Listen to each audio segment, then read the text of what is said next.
you're looking for a four-wheel drive dual cab ute, but you don't want the glitz and glamour and associated cost of a high-spec model, chances are you're looking at one of these, a Mitsubishi Triton GLX. This Triton is one of the most cost-effective tickets into something with all of those important boxes ticked. It's got a $39,990 list price, getting you steel wheels, no sports bar, no side steps, and no flashy finishes on the exterior. This is all about cut price practicality. While you can get an LDV or a SsangYong a bit cheaper, the Triton is the cheapest of the mainstream brand, despite getting a bit of a bump in price with that big update in 2019. For example, a comparable Navara RX goes for $43,000, while other options like Colorado, Hilux, D-Max, Amarok and BT50 all go up from there. In a market where high-cost prestige utes dominate, how does this base spec, stripped-back Triton stack up? Let's find out. This is the interior of the Triton, and it's all classic base spec ute. Lots of hard plastics everywhere, but it looks and feels well made, which I think is important for a ute like this. Simple infotainment unit here, no Apple CarPlay or Android Auto. It's got radio, it's got Bluetooth, it gets the job done. Same with this aircon here, no climate control, it's kind of old school. This center console here is a decent size, and there is a 12-volt plug in there. Another one up the front here, but only one USB point, so you could be fighting over that with whoever's in the passenger seat. But overall, it's a practical interior. It feels well made, it's simple and effective. In the second row here, it's a pretty similar story. There's not a whole lot to report on. No air vents, no USB points or anything like that. But there's a bit of space and it's reasonably comfortable for a dual cab ute. And I can report you can fit 3 in the back here. 3 adults might be a bit of a test on the longer runs, but for short runs, it's okay. For off-roading, the Triton is a decent operator. I like to think of it as a bit of a base to build up from rather than being ready to go as you see it here. I'd be swapping those wheels and tyres faster than you can type in www.gumtree.com.au, and I'd also be thinking about some improvements to the suspension.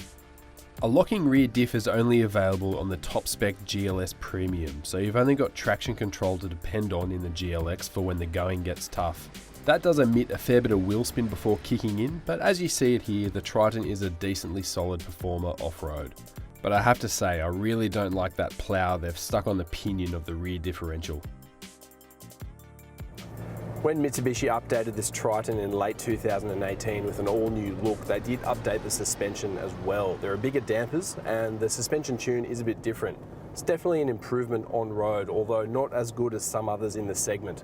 It does have a big payload after all, 945 kilos, so you're kind of willing to forgive it for that slightly choppy ride.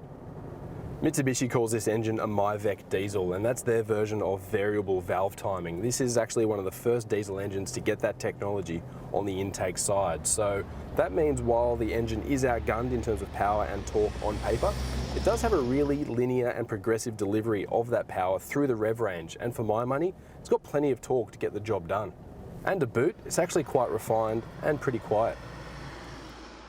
The Triton gets Mitsubishi's 2.4 litre 4-cylinder turbo diesel motor running through a 6-speed automatic or manual transmission. The engine is good for 133 kilowatts at 3500 RPM and 430 Newton meters at 2500 RPM. This runs through a part-time 4x4 system. No Super Select on this lower grade, but there is a low range transfer case. In a quest to find out how well this Triton handles a loaded tray, we've dropped into Hubble Barn in Western Sydney to borrow some ballast. With a little over 500 kilograms of lawn fertiliser loaded into the tray, we went for a couple of runs around the block.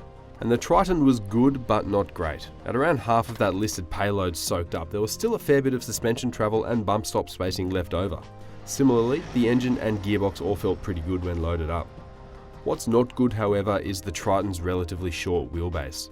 Almost all of that tray sits behind the rear wheels, so when you're loaded up, there is a bit of a cantilever effect going on. That weight has a greater effect on suspension, especially when you're going over bumps and around corners. It's okay, but it does feel a bit unsettled, especially through the steering. If you're looking for a ute and you're looking to load it up hard and often, then you're probably best off shopping around for something else with a longer wheelbase.